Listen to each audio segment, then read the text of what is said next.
Mexico border program for the American Friends Service Committee.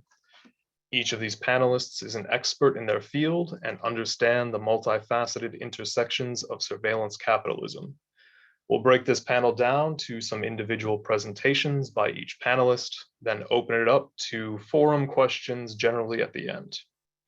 As we go, feel free to add questions in the chat, and our moderators will collect them for our Q&A session down the line. It's fantastic having so much knowledge here on one panel, and I'm looking forward to a really invigorating discussion. We'll go ahead and begin with Cory. Cory, do you want to go ahead? Well, thank you very much. It's an absolute pleasure to be here. Mubarak Eid, happy Passover, happy Easter. Thank you all for coming on a Thursday evening, and I'm in fantastic company.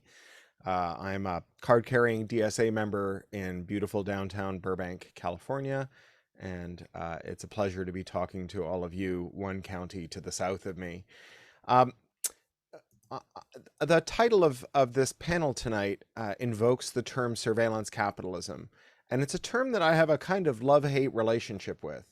The original conception of surveillance capitalism by some leftist academics at the University of British Columbia was something that I actually had a lot of truck with, but as it's been popularized by the Harvard Business School professor Shoshana Zuboff, I think surveillance capitalism puts way too much emphasis on the surveillance part and not nearly enough on the capitalist part.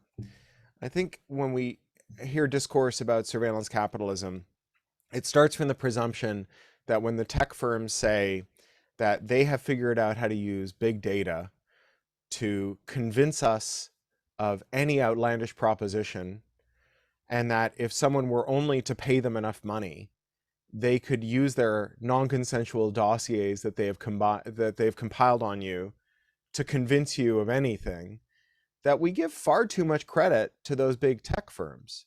After all, these are very self-serving claims. These are the claims that Facebook, Google, and other big tech firms use when they try to explain to advertisers why they should pay an enormous premium to advertise on Facebook, Google, and related services. And if there's one thing we know about these giant tech firms, it's that they lie about everything, and especially about surveillance. Everything that they've said that they weren't collecting, they were collecting. Every time they said they weren't processing data for a certain purpose, they were. And so it seems to me that if we were going to look upon the claims of tech firms with a skeptical eye informed by the actual historic record of their communications and its performance, that we should take these claims to have perfected a mind control ray using big data with an enormous degree of skepticism.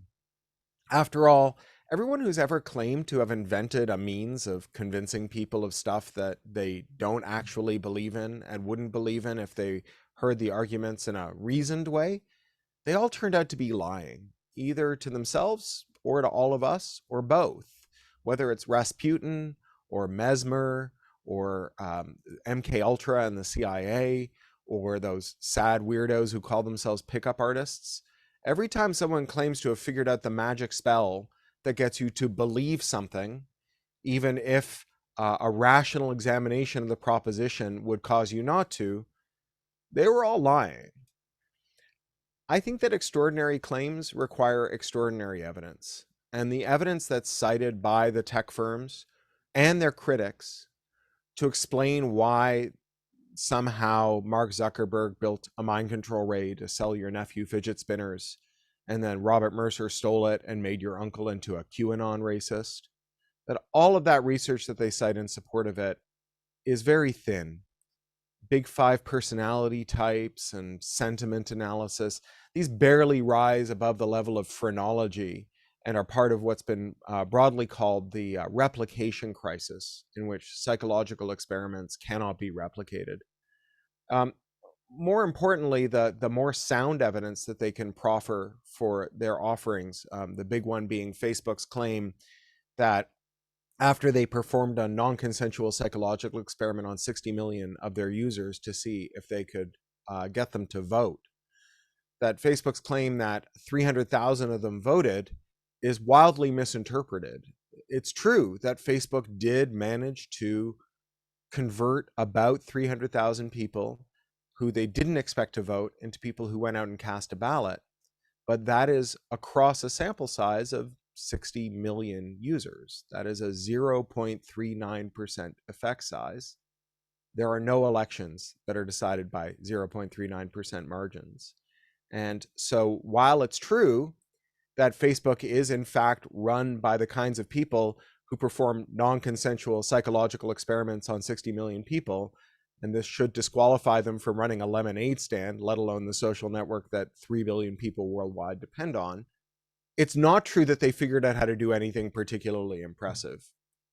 So if these firms are not composed of geniuses, evil or not, what are they composed of, and how is it that they have come to be so central to so many forms of our discourse? Well, I think that they're composed of the same kind of ordinary sociopathic mediocrities that have helmed monopolies since the beginning of what we might call modern capitalism. That these are people who use their access to the capital markets to buy or crush every competitor, so that there was nowhere you could go except for their own firms. This is borne out by the increasingly detailed evidentiary record about how these firms run, a record that's being developed through antitrust cases in which discovery is compelled from them and which their internal memos are revealed. So, for example, we know now that a overheated, spittle-flecked, very enthusiastic Mark Zuckerberg got up at 2 a.m. and emailed his CFO and very unwisely said, we should buy Instagram no matter how much it costs, because people hate Facebook and they're using Instagram, and we should make sure that when they quit Facebook and go to Instagram, that they remain Facebook users. A couple hours later, after some events that were not recorded in the email record, but which we can guess at, Mark Zuckerberg sent another email to his CFO that basically said, by the way, in case you misinterpreted my last email, I absolutely did not intend to violate antitrust law by flagrantly admitting that I wanted to buy our competitor to crush consumer choice. I think that second email is not very credible. Google is a company that has made 1.5 successful products in all of its years in operation. It made a very good search engine and a pretty good Hotmail clone. And every other product that they've developed internally died. And every successful product they've launched since is one they bought from someone else in defiance of historic antitrust law, which we stopped enforcing thanks to that great son of Orange County, Ronald Reagan, and which we have, every president since has effectively driven another nail into the coffin of up until the current administration, which seems bent on reversing that. So if these companies are not using mind control, how is it that they have become so big and so central? Well, they've monopolized the internet.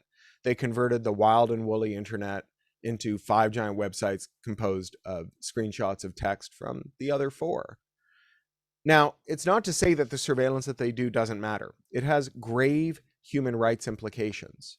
For one thing, it helps with targeting. And so if you want to target a certain group of people, for example, if you want to racially discriminate against people with brown skin when you offer financial products, surveillance helps you fine-tune your advertising and the way that you roll out those products so that you can engage in criminal discrimination in a way that is difficult to identify and prosecute. And of course, governments love to snaffle up all that surveillance data. The Fourth Amendment, at least in the government's view, does not apply if Google or Facebook or some ad tech bottom feeder snaffles up your personally identifying information and other information about your conduct and then turns it over to the government, either because they've served a wide-ranging warrant on that firm or because they simply bought it from them. After all, these firms are in business to sell your data. So I want to close by saying that the democratic deficit that we're currently living through is closely related to those tech firms, but not because they have figured out how to use big data to turn us all into crypto fascists who want to storm the Capitol. It's because these firms have acquired enormous fortunes through monopolistic tactics that has reduced the number of firms in the sector to a bare handful. Many of us were appalled when we saw that photo in 2017 of all the leaders of the tech companies sitting around that leatherette billiards table at the top of Trump Tower with Donald Trump to talk to him about his tech strategy. And it's true that it is quite chilling to think of these people who style themselves as bastions of liberal values sitting down with Donald Trump and Peter Thiel. But you know what's even scarier? That they all fit around a single table. That the people who run our modern digital infrastructure all fit around that one modest-sized table at the top of Trump Tower. And when the leaders of all of the firms in a sector fit around one table, eventually they will sit around one table and they will converge on a lobbying strategy. And they will use the monopoly rents that they extract from their customers and from their supply chain. Because make no mistake, one of the great things that you can do when you have a monopoly is not just gouge your customers, but you can put the screws to your workers.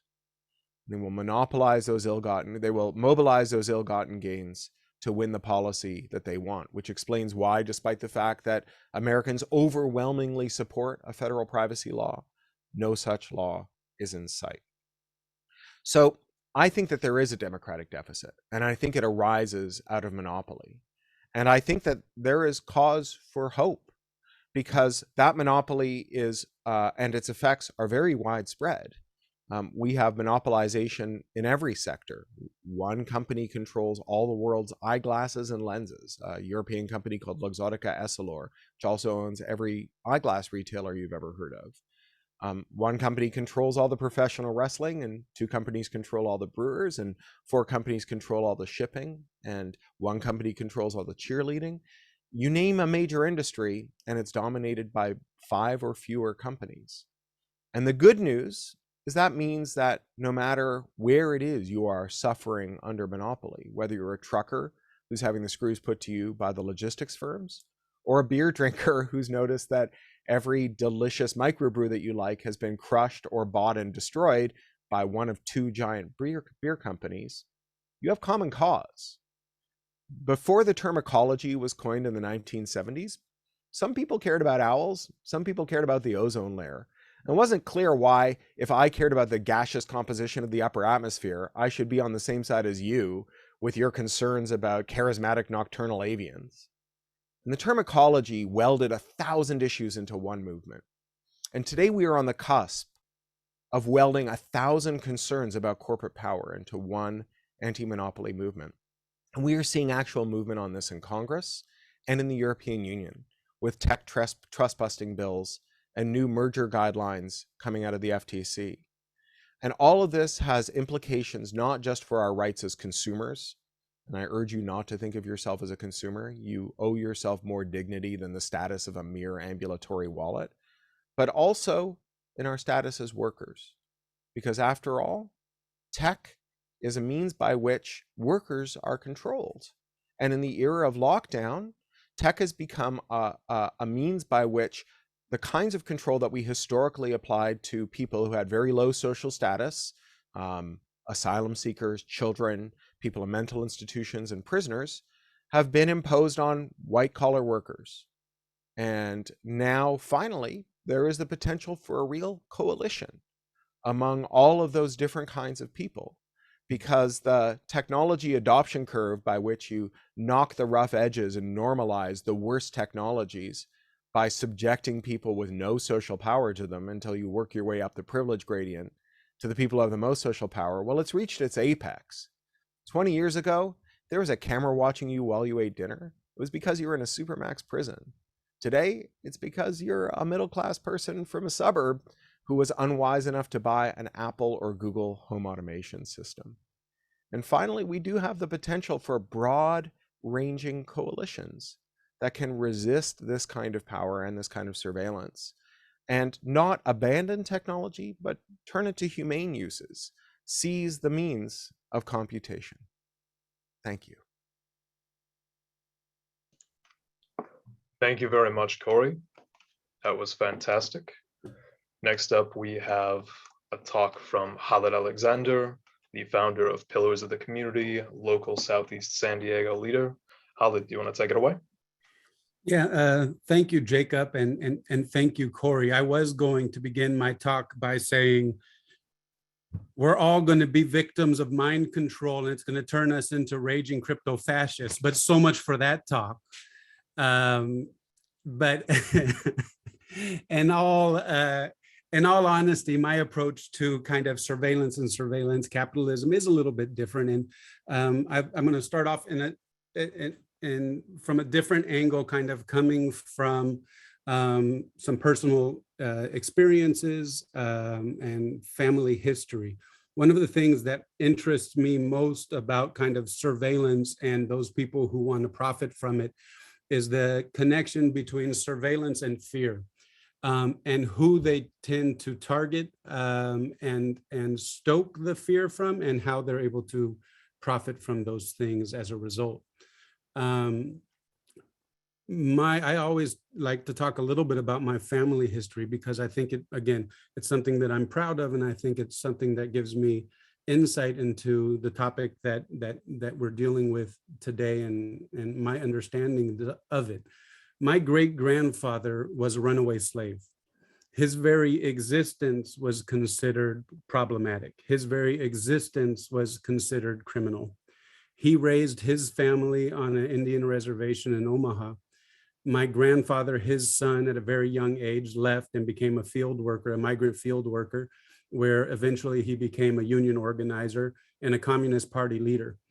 As a result of his membership in the Communist Party and his activities, he was blacklisted and forced to go underground.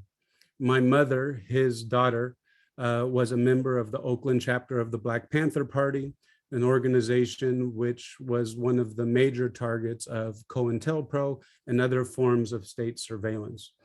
So how surveillance impacts families and how it takes people's very existence and criminalizes them has something that's been kind of a part of my story for forever.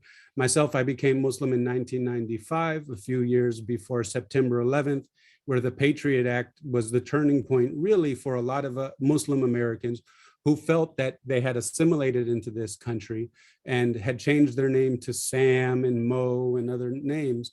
But after September 11th, all of a sudden, their existence also became a criminal enterprise.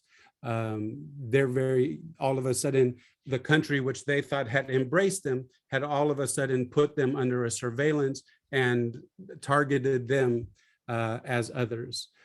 It wasn't until recently, frankly, working with TWC, working with people in San Diego under a coalition of the Trust Coalition, that I recognized that my own kind of introduction to surveillance actually happened at a much younger age.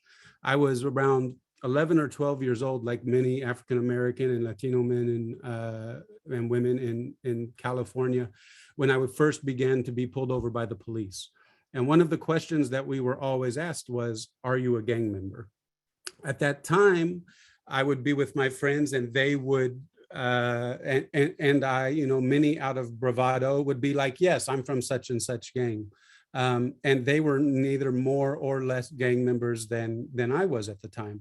And I'm going to come back to that. What I didn't know is at the time that was actually being compiled into a database that was being compiled throughout California, and where names were being added to that list.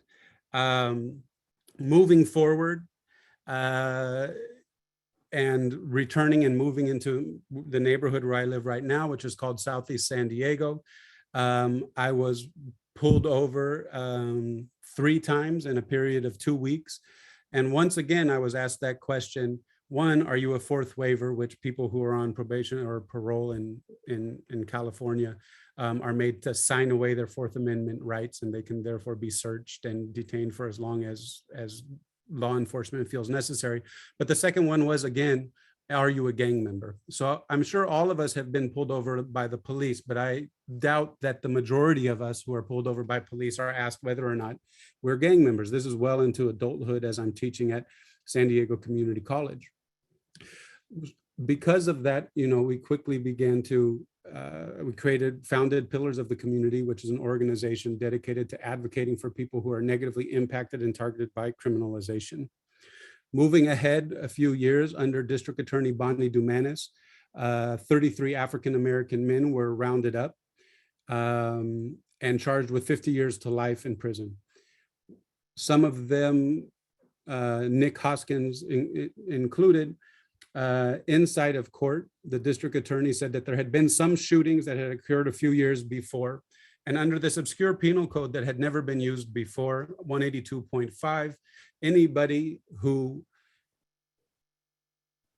was allegedly a part of an alleged gang can be charged with any crimes that that gang had allegedly committed.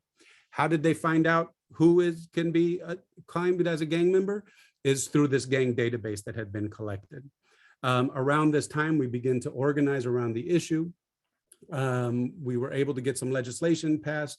Dr. Shirley Weber at the time did an audit of the cow gang database where they found, I think it was something like 40 infants who had been documented as gang members. So this database that was collected had virtually no oversight at all. This was my entry point into surveillance, and this is why I first showed up when I heard that San Diego was going to have was going to be installing something like 5,000 smart streetlights, which were sold as energy-saving devices.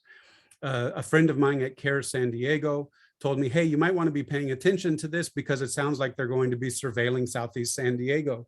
I showed up at the first public forum. I was the only member of the public there, and came to learn that not only did these devices have video recording, they had audio recording, and they tracked kind of metadata, how many bikes, how many cats, how many different things were happening. And virtually nobody knew about anything. It was at this time that I reached out to Oren, who I think is on here from Tech Workers Coalition, and was like, hey, you know what? This stuff sounds kind of creepy. Should I be worried about this? We're able to get a number of people from the community, in addition to tech workers who understood this technology, who came and looked into it and were like, sure enough, this is some creepy stuff. Ever since then, I've been really aware of the way that technology in surveillance is used in our communities and how it's sold to the community and it's sold to elected officials as a solution to virtually any type of problem. If you have a problem of what they call gang violence, we can solve it. If you have a problem of crime, we can solve it. If you have a problem of homelessness and loitering, we can solve it. All you have to do is purchase this type of technology and we can solve those things for you. Since then, one of the major technologies that we've been paying attention to, this is the last example that I'll give, one of the technologies that we've been paying attention to is the ShotSpotter technology. And because the activism that happened around the streetlights and because of a coalition called the Trust Coalition, that group again of community members and tech workers and people from really all walks of life who came together to understand the technology and then to push back against it, I learned about ShotSpotter, which frankly I knew about in Southeast San Diego, but didn't really understand what its purpose was. And it wasn't something that's important for me. One of the reasons why is when you're faced in our communities with direct oppression, when you're faced with police pulling you over, beating you up, searching you, molesting you, doing all of these atrocious kind of ideas from a very young age, somebody coming to you and say, hey, you know what, you should be paying attention to those little poles that are recording loud noises, isn't something that really sticks. Ever since learning about this, ever since working with folks in San Diego, it's become kind of a passion of mine.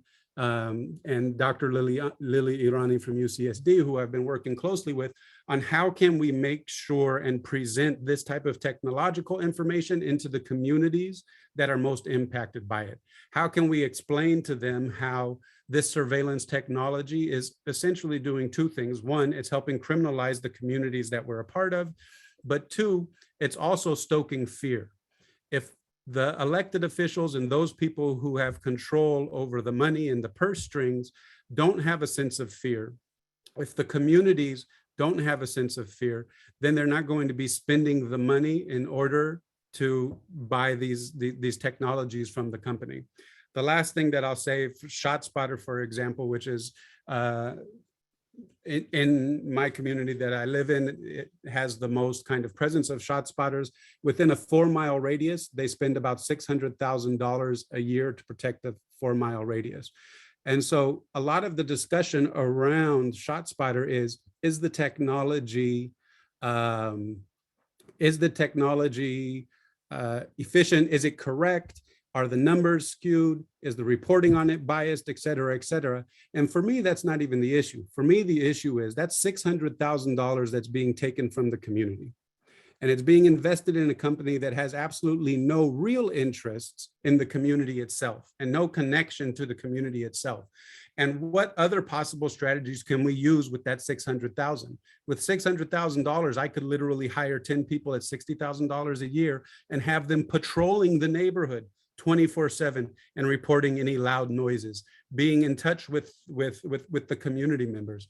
So the last thing that I'll end on is kind of in our understanding of technology and capitalism and how these tech surveillances are used to take money away from our communities, but also install us with the fear that then legitimizes their very existence, how important it is for us to really figure out how to bridge kind of the understanding between these technologies and how they impact the communities and build coalitions in order to be able to fight back. San Diego is one of the examples where we were able to do just that.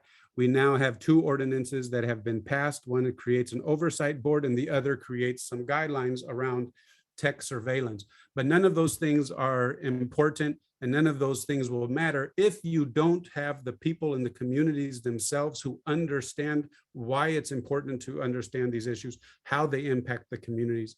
And on the other end, if those people who are creating these technologies don't understand the negative impacts on the communities that they're being used in, we're all going to be in a lot of trouble. So like Cory, I think after shooting us with a bunch of doom and gloom from a number of different angles, but also left us with this optimism and this hope, I too feel that we are at a point where our collective knowledge, our collective understanding and respect for one another can bring ourselves together so that we can actually launch a real resistance to surveillance capitalism and those people who seek to profit off of the fear mongering that's happening in our communities. And that's all I'll say about that. We can hand it off to the next person. Thank you so much, Khalid, for your leadership, helping in any small way with passing these surveillance ordinances has been one of the proudest things I've done in San Diego. Up next, we have Pedro Rios from the American Friends Services Committee to speak about the border. Great, thank you, Jacob. And it's such a privilege for me to be with these stellar panelists. And I know there are many out you that are not only the panelists, but many of you attending that are also well informed and also doing amazing work in your respective communities as well. So I will be talking about, as my dogs interrupt, I will be talking about border issues, surveillance capitalism around borders, and then also use a very specific case study example with the city of Chula Vista. And so next slide, please, Jacob. So as we know, smart technologies are now omnipresent, as we've been hearing, dangerous enforcement tools that take US militarization of border communities to a much deeper level. While Democratic and Republican presidential administrations have openly pushed for constructing physical border barriers and increasing the boots on the ground to stop people from migrating, they also have embraced smart technologies that represent a much more ominous enforcement toolbox with serious implications for the human rights of migrants and border residents. Next slide. So high-tech surveillance devices have been a part of Border Patrol's hardware since the 1970s, when it adopted heat and seismic sensors, all military surplus from the Vietnam War. So heat and seismic sensors together with the border wall at that time came from the Vietnam War. In the following decades, but especially with Border Patrol's prevention through deterrence strategy in the mid-90s, the Border Patrol substantially increased its arsenal of smart technologies to stop the arrival of migrants in urban centers. In their use of military language and parlance, they used the term territorial denial, which was a key component of this strategy, which had the intention of preventing people from crossing into the US by saturating border communities with agents, supplemented with border walls and technology. The strategy purposefully pushed migrants into rugged terrain, and it effectively weaponized nature. In this case, and I'll say it again later, is that this strategy used death as part of the calculus. Next slide.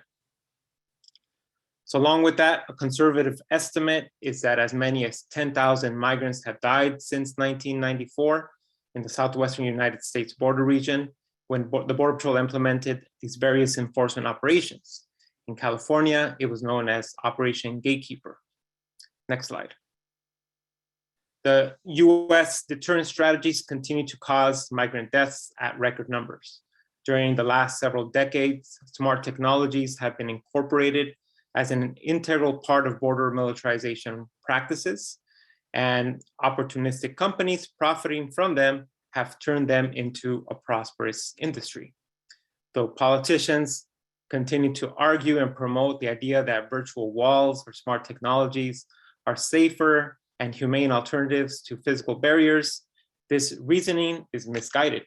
Migrants attempting to avoid detection by any number of surveillance apparatus will travel through much more desolate areas, further exposing themselves to potential injury or even death. What is marked as innocuous technology is just as lethal. Smart technology funnels migrants deeper into desolate regions of the border to prevent unregulated entry into the US, with the same deadly consequences. Next slide. At any given moment, an array of surveillance technologies augment the Border Patrol's enforcement footprint along the US-Mexico border. These have included mobile surveillance technologies such as radar-equipped aerostat blimps operating from 15,000 feet in the air. Interestingly enough, these have since been abandoned. But it also includes integrated fixed towers with thermal imaging sensors, other fixed and mobile sensors, some of which are hidden on the ground that send alerts to Border Patrol when they detect motion. There are sensors that are used in maritime environments as well.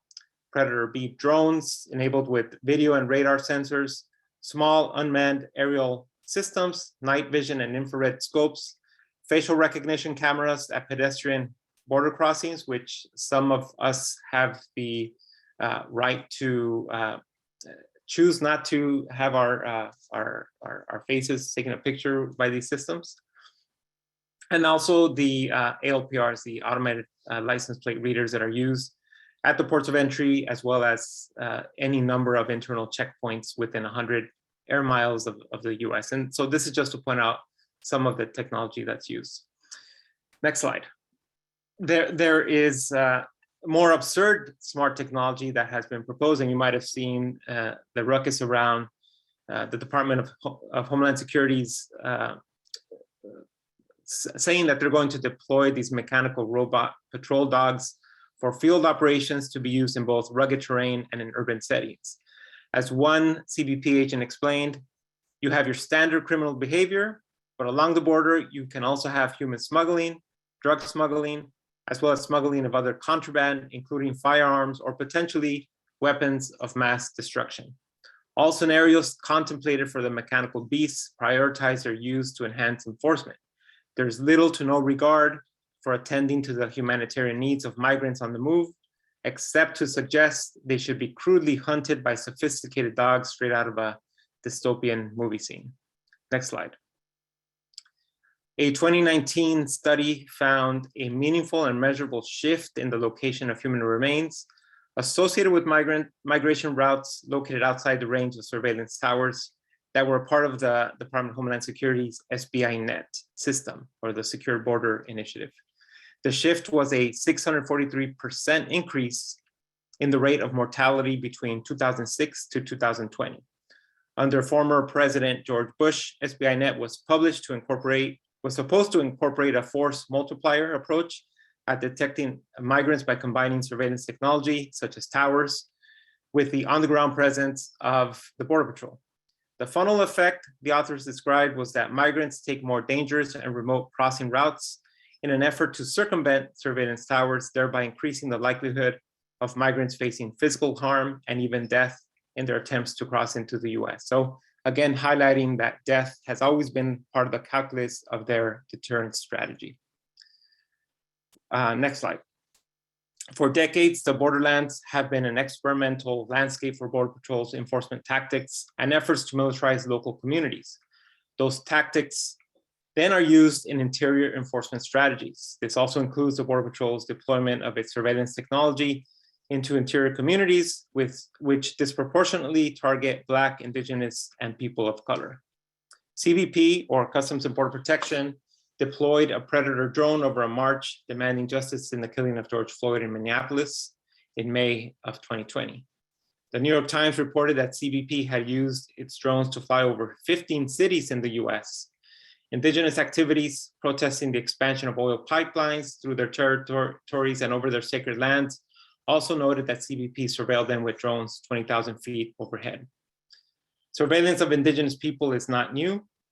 For years, the Tono Onom people have complained of Border Patrol surveillance along the Arizona border with Mexico. A $26 million contract with CBP and the Israeli company Elbit Systems ensured the installation of 10 towers equipped with high definition cameras, night vision, thermal sensors, on-the-ground sweeping radar.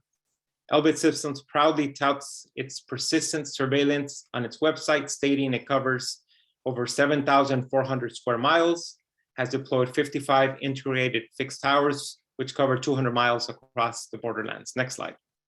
And I should say that there are plans for the Department of Homeland Security to acquire even more. With the arrival of the migrant caravans in 2018 and 2019, the Border Patrol created a secret database that included dozens of reporters, attorneys, and activists that resulted in them being questioned and harassed when they tried to cross through a port of entry into the US. The database listed the individuals, most of whom were US citizens, as organizers or instigators, alongside passport photos and notes about whether they had been arrested.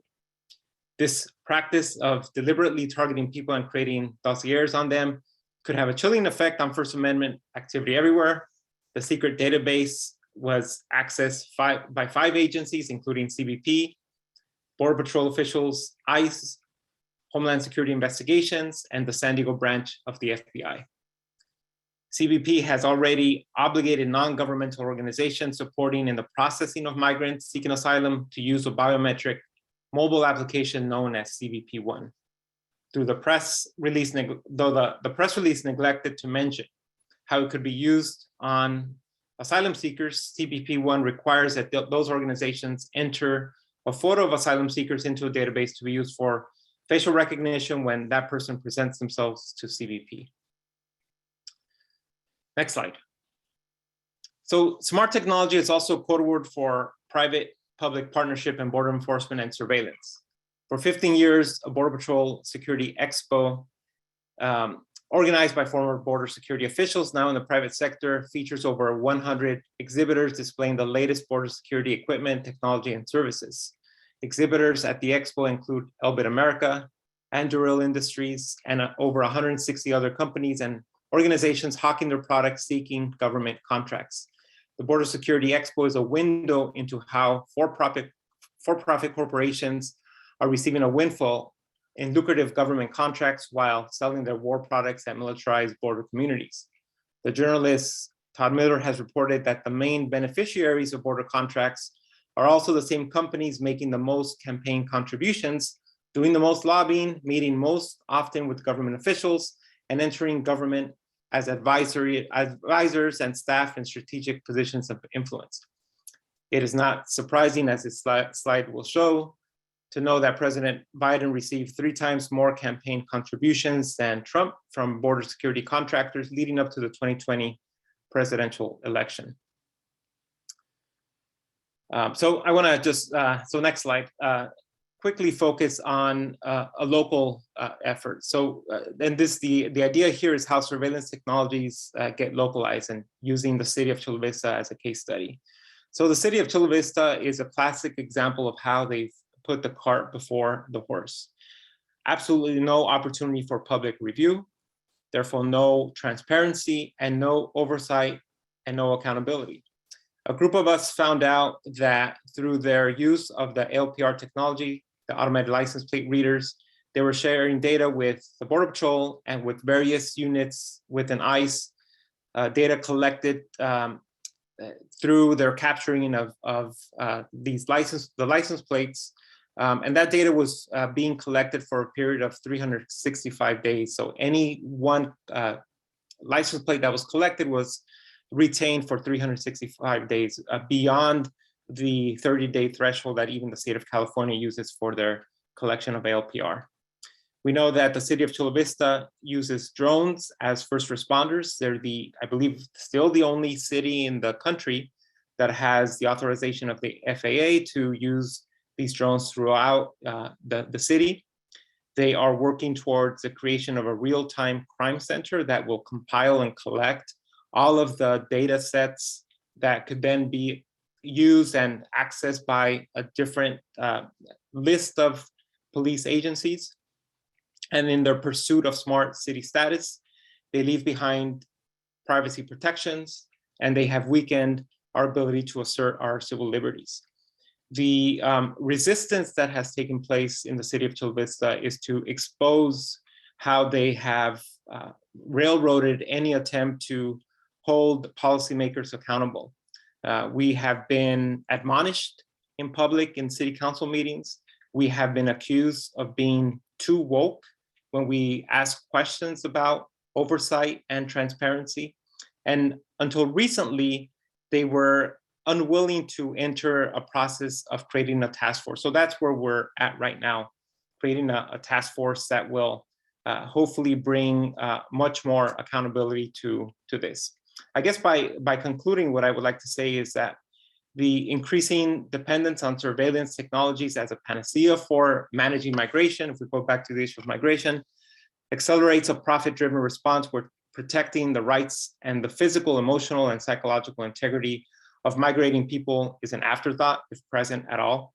The trend of relying on this type of enforcement mimics problems from past strategies, which frame tactics from a neoliberal context and which influences how policies are drafted and how private companies benefit from relationships with their government counterparts. And I'm going to put two links in the chat, which provide two resources. One is a resource that my colleagues in Oakland have put together, an economic activism resource where you can see which companies are profiting from surveillance, occupation, and border enforcement, as well as if you live in the city of Chula Vista, conduct business in Chula Vista, if you want to become involved, there's a form where you can submit your information. Thank you so much for the opportunity to present tonight. And thank you so much for presenting, Pedro. That was very eye-opening.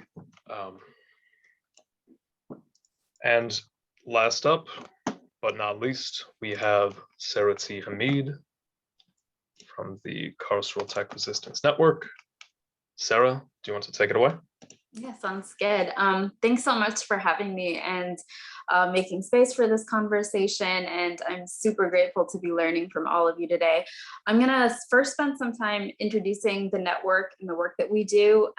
Second, spend some time on the kinds of campaigns and tactics that we've invested in. And lastly, I want to spend some time theorizing surveillance capitalism, borders, and the police in relation to the computing that makes all of the above possible. So CTRN is a coalition of organizers campaigning against the design, experimentation, and rollout of technologies by police, prisons, border enforcement, and commercial partnership. Our group is primarily made up of femme, Black, immigrant, and non-Black POC organizers, most of whom are systems impacted and some of whom are incarcerated. My own work is primarily embedded in Portland, Oregon, but CTRN has organizers all throughout the West Coast.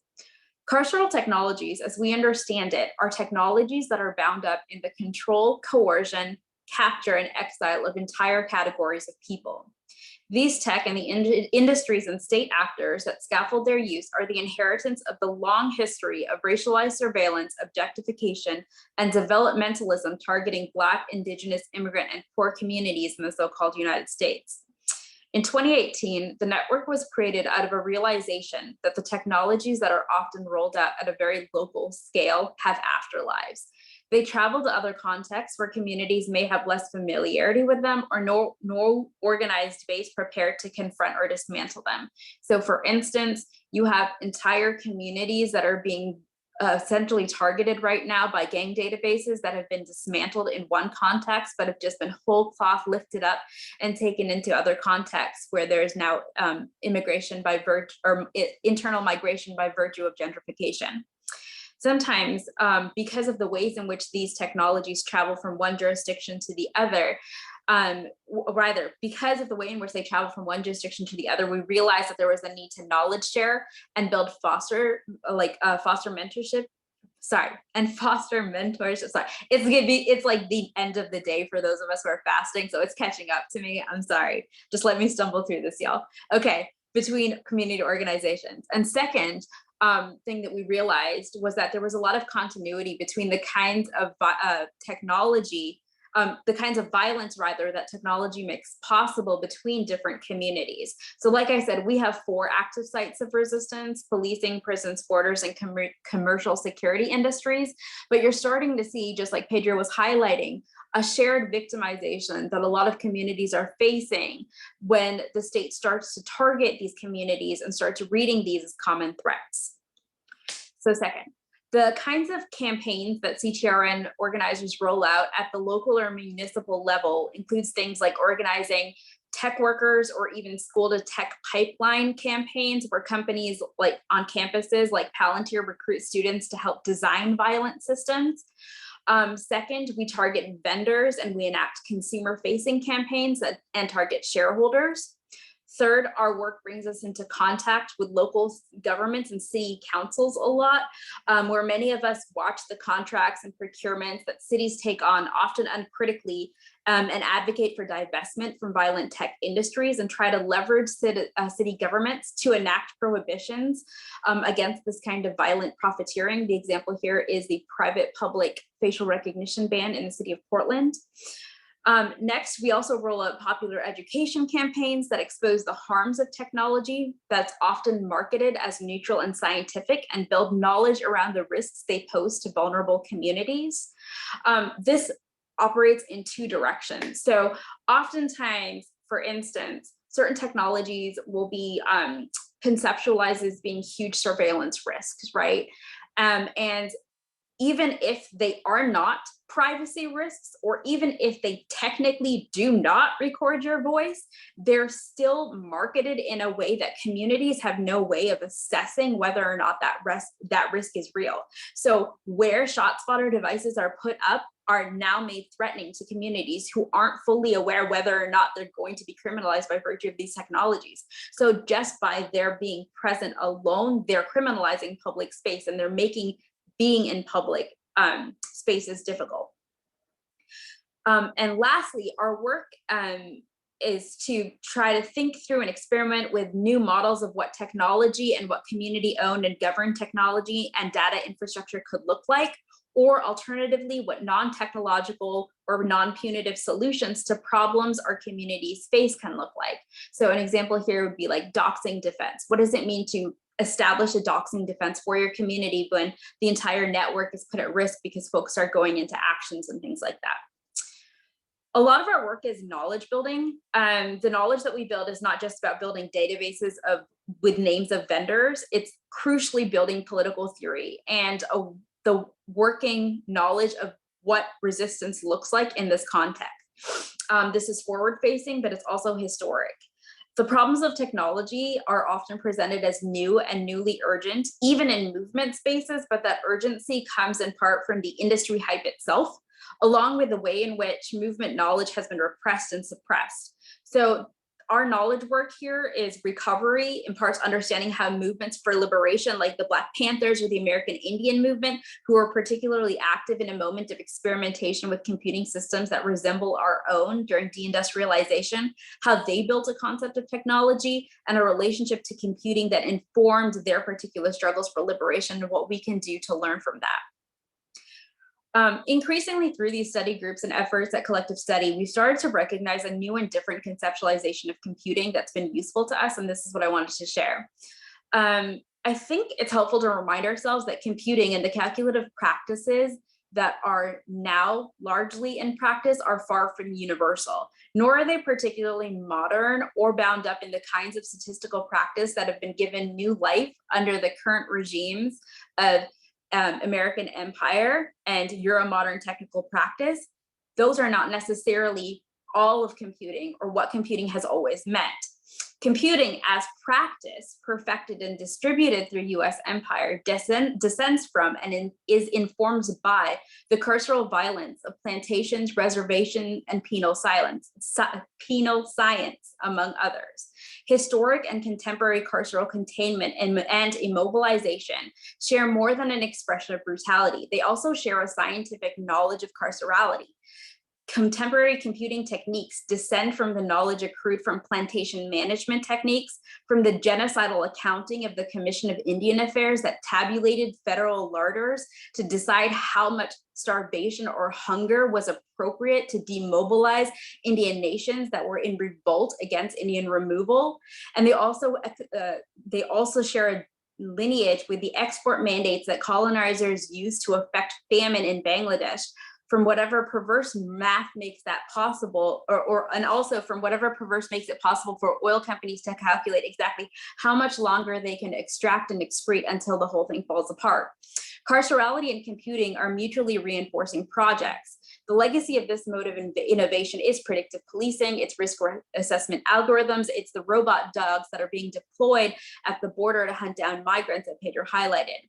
In one sense, these technologies are new. In another, they exemplify what Ruthie Gilmore, the abolitionist thinker and organizer, calls more of the changing same. So those artifacts of violent dispossession that find work in the US state,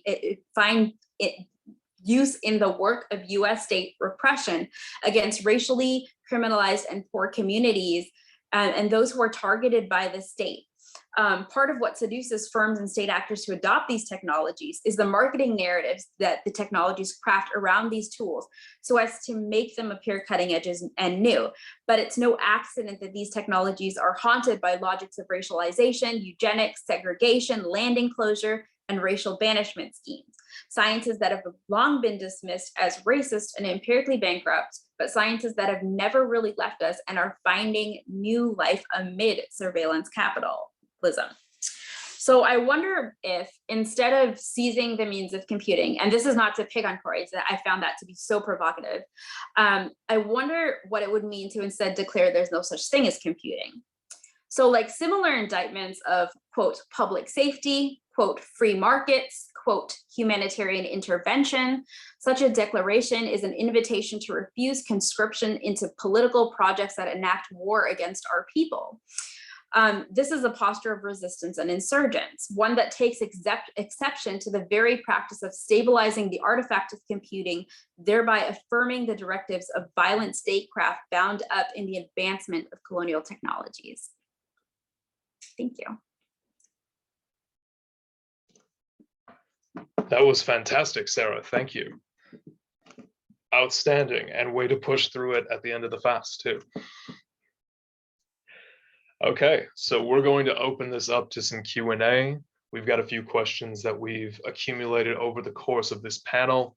One that I want to open up with is, often in the wake of tragedies like the one we witnessed in Brooklyn on Tuesday, government officials will invoke shock doctrine-like calls for more surveillance to keep our citizens safe.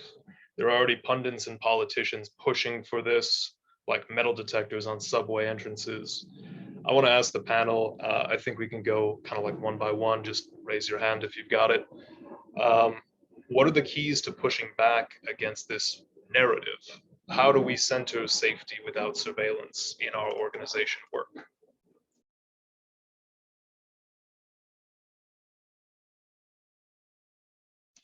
Khalid, go ahead. Yeah, I can start. Well, I think forums like this one are an important first step. So, you know, any place where we can have these conversations, I think is really important. One of the things that I've been thinking about is how really, particularly when it comes to surveillance and law enforcement and the surveillance technologies that law enforcement uses, is how they're trying to get technology to replace community. So a lot of the premise behind ShotSpotter is that you can't trust the communities themselves to report when there's been gun violence, which is one of the most absurd kind of theories or narratives that I've ever heard. Myself as an abolitionist, somebody who won't shake the hands of any police officer in uniform, am not interested in being on a panel singing Kumbaya unless we have the opportunity to really call them out on their things. If I see somebody get shot, I'm calling the police, only because we don't have any other options, right? And so this idea that we need to get these expensive technologies to be put in place because you can't trust the communities themselves to report when there's been gun violence, I think is indicative of this idea of trying to replace communities with technology, replace the institutions that communities have historically had where they intervene, where they know one another, where they talk to one another, where you know the names of your neighbors, where you're able to look out for one another with, you know, Amazon Ring or whatever, you know, with ShotSpotter, with smart streetlights. And so I think the first thing, like I said, is conversations like these, I think, are absolutely necessary to have in as diverse circles as possible. The second thing is really just building community with one another. If we don't know one another, and that's all the way from, again, like your neighbor to, you know, people in different areas and people who have different kind of understandings of the technologies. I had to build my relationships with people who understood these technologies in order to begin to understand kind of how important and how much they impact where I'm living. In the same way, I think it's absolutely necessary for people who understand these technologies to build community. I'm not talking about like, oh, let's make a black or brown friend, or let's, you know, go hold hands with somebody in Southeast San Diego, but actually get to know one another, have events like this, learn from one another, I think is absolutely important. Because what made the Trust Coalition, which is a diverse coalition of people really from every single background that were able to understand the smart streetlight technology and understand, more importantly, how it could impact the work that they do, how it can impact the communities that they were from. And because of that, we were, and actually, because we had existing relationships before that, it was very easy to come together in order to help fight against them. So I can't express kind of, I can't overexpress how important I think the community is. Some of that sounds a little bit kind of like, oh, you know, maybe naive and pie in the sky-ish. But again, even if it's just knowing the people on your block, because you're absolutely right, we have to be able to articulate, or some of the comments that I saw, we have to be able to articulate alternatives, which is kind of stupid, like how difficult it is to articulate that we should probably have somebody with more training than police officers, somebody without gun and badges and kind of this, you know, the epitome of toxic masculinity. We should probably have somebody else intervening in societal issues. But again, I think it's absolutely necessary to have a community to be able to do that and to be able to fight back. I've talked a lot. The last thing I'll say, legislation isn't enough, advocacy isn't enough, organizations aren't enough, because if you don't have that constant presence of the community, making sure that the legislation is actually, or policies are actually implemented, you really don't have anything. And you can't make sure that policies are effective if you don't have communities there to support them. Perfect. Thank you. Cory? Sorry, Cory, you're muted. You know, it's not a Zoom meeting until someone speaks while they're muted. I'm glad to have had that honor for all of us. So one argument that I think is underappreciated by those of us who fight these firms all the time is just how bad their products are. And one of the things that the Electronic Frontier Alliance chapters around America have done is successfully argued for local ordinances that require public review of these products. And you know, I think Khalid's points are extremely well taken, right? That even if they worked, we might not want to use them, but they also don't work. I pasted a link earlier to some recent material on ShotSpotter from T. Greg Doucette, and also somehow managed to also paste my dinner plans for tomorrow in there. So you consider yourselves all invited. I'm about to paste in another link here. This is from the Human Rights Data Analysis Group in San Francisco, Patrick Ball and his colleagues there. And they evaluated something called PredPol, which is the industry-leading predictive policing tool. And this is a form of fortune telling used by police departments to predict where crime is going to occur. And they use these statistical models where they go in and look at their previous crime statistics and then try and predict where the future ones will be. And Patrick and his team were able to do something really clever in 2016.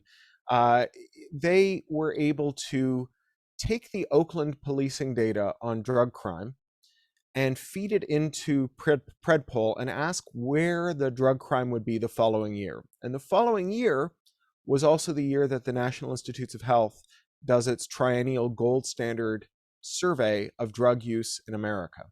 So they were able to actually find out where people use drugs in Oakland, and also where PredPol thought people would be using drugs in Oakland. And what they were able to show is that PredPol just told cops to go and arrest brown people in brown neighborhoods, and that had no relationship whatsoever to where people were using drugs in Oakland, which, as you may expect, was largely concentrated around the border with UC Berkeley, where all the students live, which is where, to a first approximation, everyone's using drugs. Now, I think that there's a very good argument to be made that even if we could predict where drugs were going to be used, that we shouldn't send cops there. But if you're arguing with people who really do think that the police should have better tools to figure out where the crime is going to occur, you could do worse than to actually subject the claims of these firms to rigorous scrutiny and to determine whether or not they're actually selling anything apart from snake oil. Because so often what they're doing is literally selling free dinners and conference center chair massages to police chiefs who bring home glossy brochures from trade shows, and the technology itself is largely an afterthought. People in the chat were talking about the improbability that the only 3 cameras that failed in the New York subway system were the 3 that could have observed the mass shooter, and suggesting, I think, or implying maybe that those 3 were somehow rigged to not work.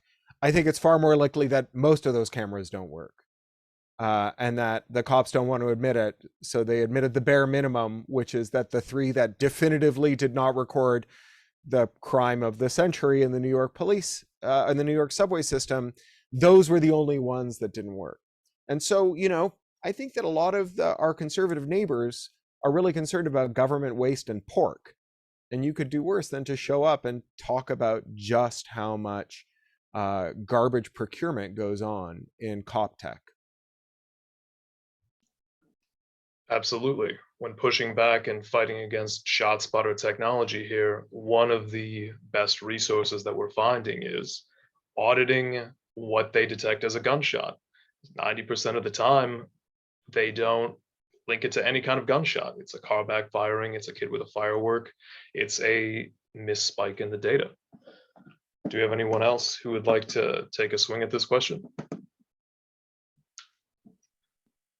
Sure, I'll jump in. To echo both what Cory and Khalid said, I think investing in a sense of safety outside of the punitive system is going to be very important at a moment like this for folks in New York. And I think recognizing that a lot of things, what people are being sold right now is snake oil, I think that's also very important. one of the ways in which, or one of the ideas that we regularly advance in our organizing spaces is that techno-solutionism is a political orientation, right? Like sometimes it's explained as though like people got over eager with one kind of problem solving technique. So they just really could do it in one domain and they're like, we're gonna apply technology to everything.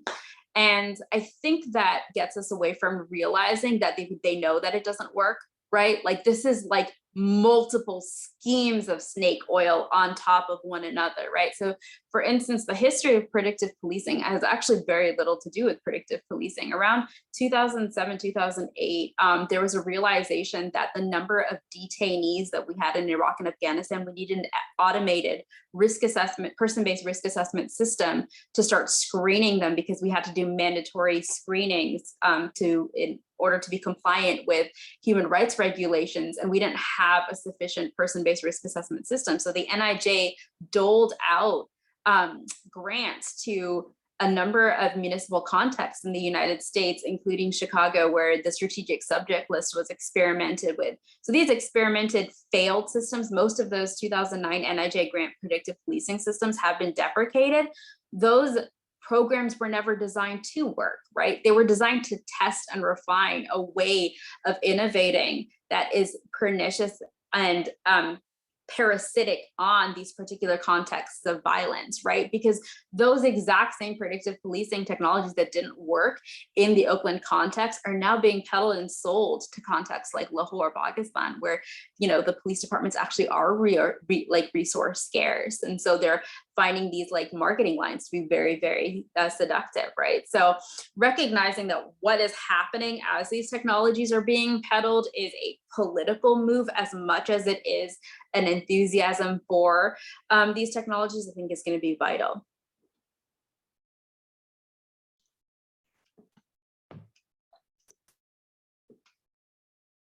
Absolutely. So some of the questions we've been getting in the chat are around building these coalitions that can stand up, that can fight back, that can take on surveillance capitalism. So there are a number of folks who put together coalitions of folks who are reformists, who are abolitionists, who have come across different class backgrounds, different race backgrounds. Where did you find the most success in building those coalitions?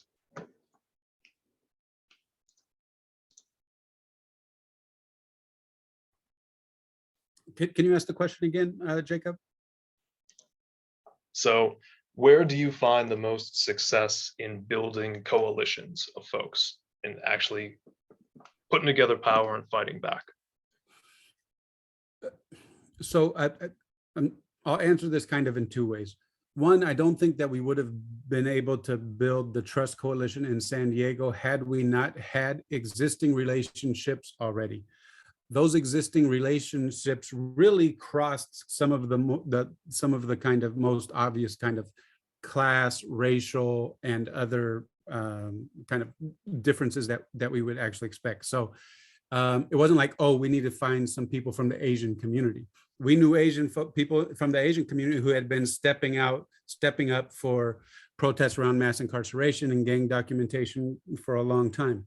I didn't need to go in search of people who understood technology because I had already been working with people like Oren, who I knew I could ask questions about technology, right? So some of those relationships already existed. The only follow-up that I'll have to say is it's very difficult to have coalition work if people in the coalitions don't already have a sense of individual identity and purpose for themselves and the communities that they're from. It would be very difficult for me at Pillars of the Community to be able to build, you know, coalitions across class, coalitions across culture, coalitions across race, had we not had a very strong Black-led identity of people who are advocating for the folks in society that most organizations traditionally have not activated, activated. I'm starting to hit that Ramadan wall. Activisted. I don't. Did something with. I'm going to skip on to the next sentence and wrap up my sentence. And so it's important to have to build and support one another outside of coalitions, so that each individual organization and individual has a sense of identity and strength in and of themselves. Once they have that, it's a lot easier to come together and have a shared and attack kind of shared issues that are important. I hope some of that made sense. Jacob, I'd like to try to answer that question a different way. Perhaps pointing out what some of the challenges have been for us in the city of Chula Vista. I think on the one hand, we know that a lot of us that do this work in one way or another are overextended. And we are trying to work on different sets of campaigns that overlap in different ways, and then trying to understand procurement process within the city, try to understand who the absolute decision makers are, particular parameters for how the police department might acquire technology that they don't necessarily have to run through the city council, who within city government has decision-making power, and so on and so forth. So I think there is a learning curve about, one, the how this process, decision-making process, takes place within city government that folks have to learn. There is also the process. What we did was we sent in a records request, and in some ways, there's a plus and a minus. That we got it not as quickly as we wanted to, but then when we did get it, it's just so much information that it takes a lot of time to go through it. There's also oftentimes what happens is folks working on in what appears to be silo work, that if you're working on immigrant rights issues, the question around civil liberties might not necessarily appear to be as relevant. And so how do we frame the issue where it becomes much more generalized, where your next door neighbor might also be interested on the impact of privacy issues when you have a drone that's flying over your backyard. So there are a lot of what I have discovered challenges in trying to address this in a holistic way. And so that's been one of the bigger issues for us, trying to make this issue digestible so that people try to understand how it has pretty wide implications on people's safety, on people's ability to self-determine how to live a life with dignity. And I think we're a much more we're a group that hasn't been as robust as maybe other groups around the country, but trudging slowly in trying to hold the city accountable. And I think making connections with other groups in other cities has been important, because then it shows us what steps other folks have made, so that we might be able to follow in that way, grab ordinances from Oakland and from other places, and then craft it so that it speaks to our reality in the city of Chula Vista. So I just wanted to say a little bit about that. Right. One of the hardest things about this work is that there's so much of it to do. And it is all so important, and we all need to uplift each other. And because we've got some folks, sunset just hit, Cory just needed to drop off. I want to respect all our panelists here. And I think I'll move to close this session by saying that right now, we need people who are willing to go beyond posting on social media in order to take up this fight against surveillance capitalism. We need people to get organized, to dedicate themselves to this cause, and to help us win this future. Before we go, I'm going to drop a link in the chat here to a couple of surveys. Please fill out this survey. We're going to keep your data secure, but we want to have our organizers reach out to you, connect with you. We want to know what spoke to you in this panel, what really moved you, and we want to connect you with those organizations, with those movements that is actually doing the work. We want you to join them, learn from them, help us fight, and help us create a better world free from this oppressive technology. And I want to thank all of our panelists so much for being here. This was an incredible evening. Thank you all so much for your perseverance. Fantastic. Do you have any closing words or anything you'd like to plug? I'll just thank you, everybody. And thank you so much for sharing all of this knowledge with us. Jacob, I could go another hour. Let's do it. All right, let's go. Round two. No, I was just playing. I mean, the last thing that I'll say when it comes to coalition work, I think it's really important that we avoid kind of flag planting or banner bearing. One of the things that we are very intentional about under the Trust Coalition is we didn't have any one organization or any organizations that were bringing their signs, kind of advertising their own organization. I think that's when people are like fighting over taking credibility over the work. That's one of the biggest risks to coalition building. And when we don't do that, you then have the opportunity. Pillars, for example, is an abolitionist organization, but we're able to understand that the coalition itself may not have abolitionist goals, but many of the goals end up empowering the abolitionist movement. And so as an individual, Pillars can take a certain stance that the coalition itself may not have it. So building broad coalitions where you don't have people fighting over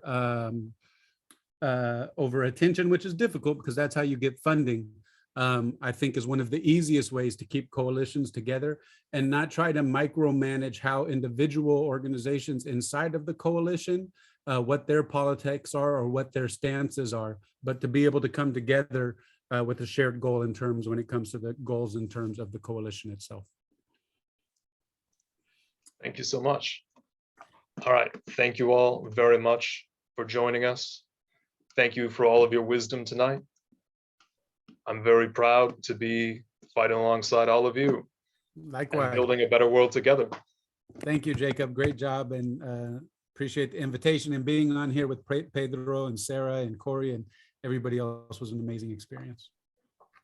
Thank you, everyone, and thank you to Andrea for interpretation. Yes. Thank you so much, Andrea. Thank you. Bye, everybody. Thank you so much, everybody. So glad to have you here. Thank you so much to, everyone who came to see the panel. This was a blessing. Thank you so much. A happy Pesach to everybody. A good Ramadan. And I hope everyone here has a good Easter. And I will talk to the rest of y'all later on. See you later. Peace.